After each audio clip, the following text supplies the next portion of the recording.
Homeopatia, Organon da Arte Curar de Samuel Hahnemann, comentado. Nós estamos na 34ª parte da introdução.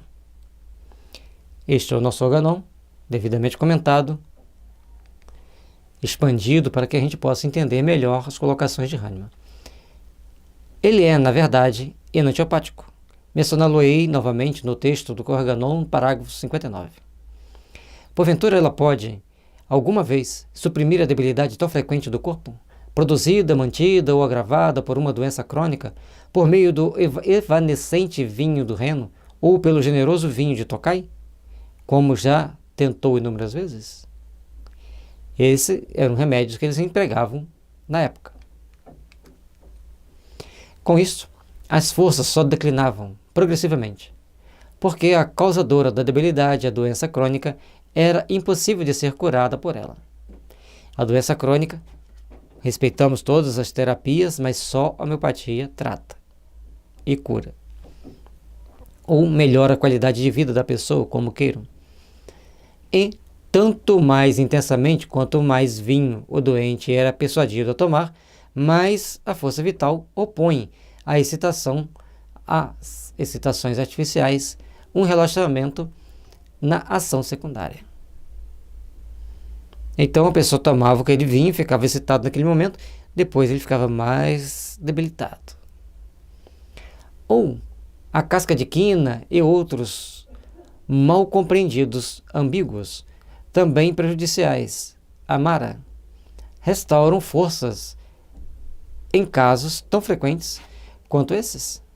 Tais substâncias vegetais que são tidas por tonificantes e fortificantes sob todas as circunstâncias, juntamente com as preparações marciais, então, estariam, em virtude de sua própria ação morbífica, acrescentando quase sempre ainda novos sofrimentos, sem poder remover a debilidade que repousa na velha e desconhecida doença. Amara, substâncias amargas. Então nós temos que procurar entender que o tratamento não pode ser um paliativo. Não podemos fazer um tratamento assim de qualquer jeito. Precisamos, pois, empregar o remédio condignamente em cada situação, em cada ação, para que possamos ter, então, a devida melhora, o devido aperfeiçoamento, a devida melhoria das nossas qualidades de vida, das nossas condições de vida. Se a ação primária de uma substância química é excitante, a sua ação secundária será relaxante, e vice-versa. Lembrando-se que a filosofia homeopática nos afirma que toda substância que em nível químico ou tóxico adoece, diluído e dinamizado, cura os mesmos males que causaram, ou que causam. Estas substâncias diluídas e dinamizadas, ao serem indicadas de acordo com a semelhança de sintomas entre adoecimento e remédio, agem nos corpos sutis e eliminam as energias deletérias que são as causas do adoecimento responsável pelo aparecimento do sinal físico. A doença física é apenas um sinal dos problemas que estão no perispírito, na estrutura sutil. Estas energias deletérias se apresentam com as mais variadas formas de sintomas fisioemocionais, e cada remédio tratará um conjunto específico destes. Assim sendo, para cada conjunto de adoecimento existirá um remédio ou um conjunto de remédios ao longo do tratamento. Torna-se importante entendermos bem os princípios estabelecidos, entendermos bem como estaremos lidando com o adoecimento, como estaremos lidando com a doença. Sem compreendermos bem isso, sem compreendermos bem a necessidade de nos aprimorarmos, sem compreendermos bem a necessidade de estarmos entendendo o adoecimento, entendendo as formas que tem de adoecimento e de cura, nós não vamos conseguir tratar a pessoa. Algum dia já conseguiu reduzir, por pouco que fosse, e de maneira durável, a paralisia incipiente de um braço ou de uma perna, oriunda de uma doença crônica, sem que se curasse a própria doença por meio dos chamados unguenta nervina ou de outras ficções espirituosas balsâmicas? É importante entendermos os processos de adoecimento e de cura são inerentes à nossa necessidade evolutiva e são inerentes à característica de cada pessoa. Não adianta tentar, sabe, que Joãozinho tomou o remédio A, Maria e Joaquim podem tomar também. Nem sempre. Há controvérsias. Então tem momentos que podem ser tomados os meus remédios, como no tratamento miasmático, e no tratamento de fundo, o tratamento de simílimo, nem sempre vai ser o mesmo remédio. Ou os choques elétricos ou voltaicos, nestes casos, conseguiram provocar em tais membros apenas uma paralisia crescente e até mesmo completa, e a suspensão de toda a excitabilidade muscular e de toda a irritabilidade nervosa. Então, quanto mais empregava os métodos que estavam empregando, mais problema criavam, mais a pessoa ficava complicada. Aqueles que ouvem mal melhoram com a aplicação apenas por algumas horas de moderadas descargas voltaicas com colunas voltaicas do farmacêutico Gever, mas em breve as mesmas tornam-se inócuas. E de novo era o tratamento que usava com descargas voltaicas. Para obter resultado semelhante, o farmacêutico era obrigado a aumentá-las, até que nem mesmo tais descargas produzissem mais efeito, pois embora os mais fortes ainda excitassem, a princípio, a audição do doente por curto espaço de tempo, terminavam por torná-lo completamente surdo. Então, usavam uma técnica para tratar, inadequada, melhorava no primeiro momento, mas depois a pessoa ficava cada vez pior. A sensação ao tomar um choque é das piores. Já tomaram? A perda auditiva tem tratamento homeopático que ajuda a reverter a situação em muitos casos, não são todos. Mas o remédio deve ser apropriado à causa da perda auditiva. Temos que entender isso. O que a ocasionou? Desta forma, estaremos seguindo as leis da semelhança e indicando um remédio de acordo com as necessidades da pessoa. Não adianta tentarmos tratar sem observar o que realmente precisa ser tratado, o que realmente precisa ser curado. A homeopatia tem recursos que nos levam a melhorar muitos adoecimentos, mas dentro de princípios que devem ser respeitados. Nestes casos, a causa mais comum é o luetismo após reincidentes suprimidas infecções de gargantas. E a infecção de garganta suprimida vai criar um monte de problemas, não é só surdez, não. Agressividade, insônia, depressão, perda óssea, problemas cardíacos, problema renal, é um monte de problema. Tem que tratar a infecção de garganta bem tratada.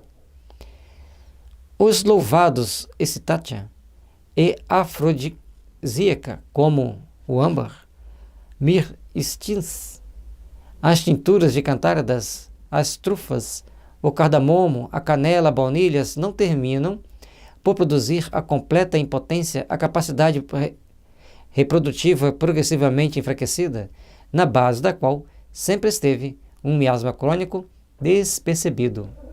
Entende? Esse miasma crônico despercebido é que vai causar o problema. Então nós temos que ter cuidado ao usar muitas trufas, muito cardamomo, muita canela, muita baunilha, porque para algumas pessoas vai fazer muito mal. Como podemos vangloriar-nos de uma força e de uma excitação que duram apenas algumas horas, quando o resultado que se deve ser invariavelmente o contrário, a impossibilidade da cura do mal, segundo as leis que regem a natureza de todos os paliativos? Então não podemos usar o remédio por algumas horas, nós temos que estar apto a qualquer momento, tratando os nossos problemas internos, principalmente tratando os miasmas. O parco benefício que os excitantia e roborantia proporcionam durante o restabelecimento de doenças agudas, segundo a velha maneira, era 1000 vezes sobrepujados pelos inconvenientes que os mesmos traziam às doenças crônicas. Então, os problemas causados depois de usar aqueles remédios, aquelas substâncias por muito tempo, criavam outros problemas tão graves ou tão complexos, ou juntavam um com a outra e criavam alguma coisa mais complexa. Hahnemann era profundamente observador. Ele observava detalhes que ninguém percebeu. Ele percebia coisas que ninguém até então tinha percebido, e até hoje as pessoas têm dificuldade de perceber. Então, o Hahnemann foi e é e eternamente será o maior gênio da ciência da saúde que já teve na Terra.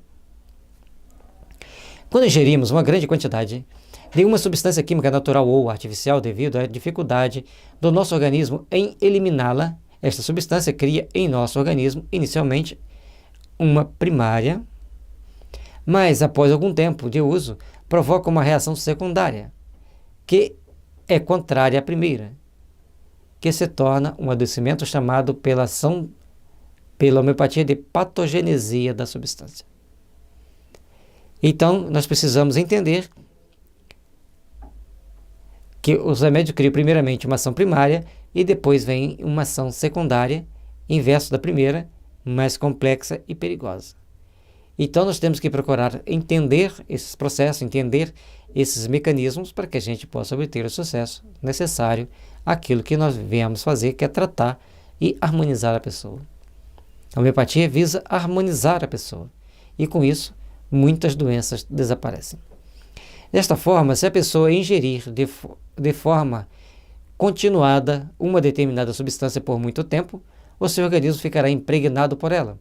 Por conseguinte, esta situação engendra uma condição de adoecimento que, ao longo do tempo, ficará cada vez mais evidenciado e necessitará de um tratamento mais apropriado e específico para o novo padrão de adoecimento, bem como para o adoecimento anterior. Cuidado com a forma que vocês usam seus produtos de tratamento dentro das terapias naturais. Temos que respeitar os prazos. Passar de muito de 30 dias é uma coisa contraproducente. E nos outros tratamentos? Nos outros eu não sei, nós estamos falando de homeopatia. Lá, nas próprias bulas dos remédios químicos, tem lá dizendo que pode causar. Já tem hoje na internet pesquisa mostrando que os remédios químicos usados por muito tempo pode causar. Então, nós temos que procurar entender como precisamos nos tratar para efetivamente nos melhorarmos.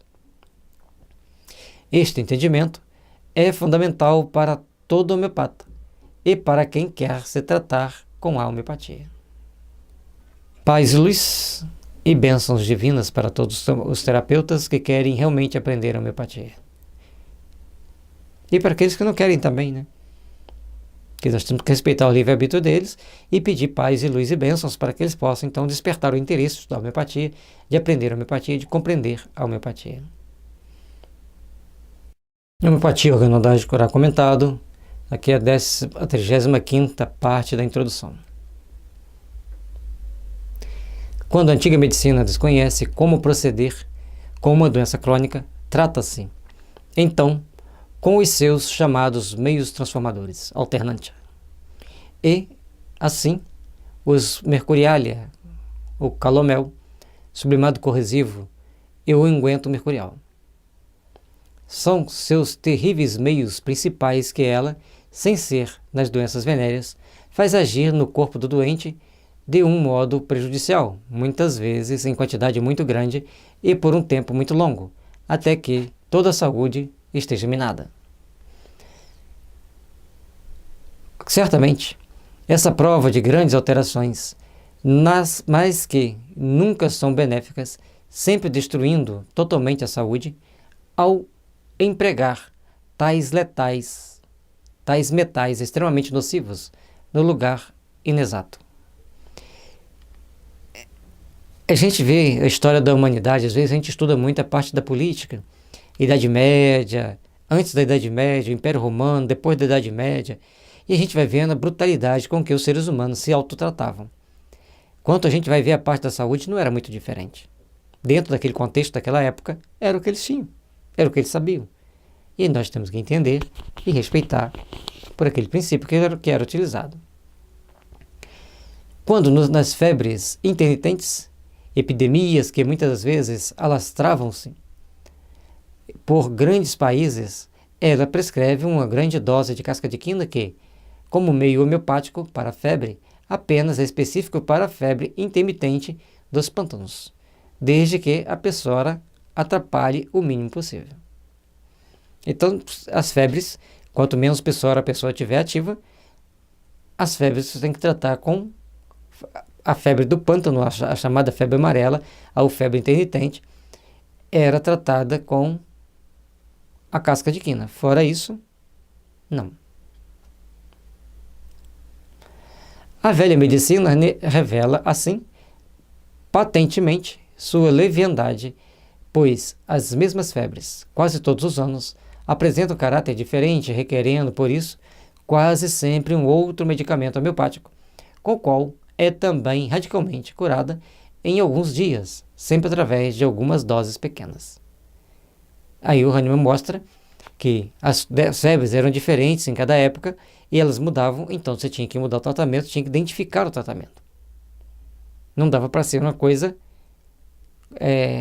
genérica, passar para todo mundo a mesma coisa naquele primeiro momento e no segundo momento fazer do mesmo jeito, porque não dá certo. Então a velha escola acredita porque tais febres epidêmicas apresentam também crises periódicas, porque ela, contudo, só vê em todas as febres epidêmicas nada além desses tipos, desconhecendo qualquer outro meio para tratar a febre. Exceto a China, que é um remédio, tá, gente? A gente lê quina. Exceto a quina, e também, sem procurar conhecer, algum outro. Então, repito, esta velha escola negligente imagina que, ao extinguir com doses frequentes de quina e de seu custoso extrato, o quinino, tendo como alvo somente os tipos da febre intermitente epidêmica, ela pensa ter curado tal epidemia de febre intermitente com esses recursos mais a força vital, que na verdade é desprovida de razão, porém, por ser mais sensata, ela esforça-se durante meses para impedir a evolução da doença e reage violentamente a esse tipo de tratamento. Então, você fez o tratamento, suprimiu, fica-se um tempo estagnada aquela doença, depois ela reage violentamente, porque é da força vital tirar aquilo que nos faz mal, limpar o nosso organismo. Mas após o desaparecimento dos períodos de crise de sua febre, o doente enganado sente-se sempre cada vez mais feliz, cada vez mais infeliz do que estava quando afetado pela própria febre. Então, tinha lá um problema, aquele problema, quanto mais ele estava suprimido, mais ele criava mecanismos de aparecer e com isso enfraquecia a energia vital, criava novos períodos de febre de outras características. Então, aquilo que era agudo tornou-se crônico. Coisa importante, o tratamento impróprio leva a pessoa a se sentir cada vez mais infeliz. Na época não falava em depressão, não. Estou me sentindo infeliz, estou me sentindo inseguro, estou sentindo medo.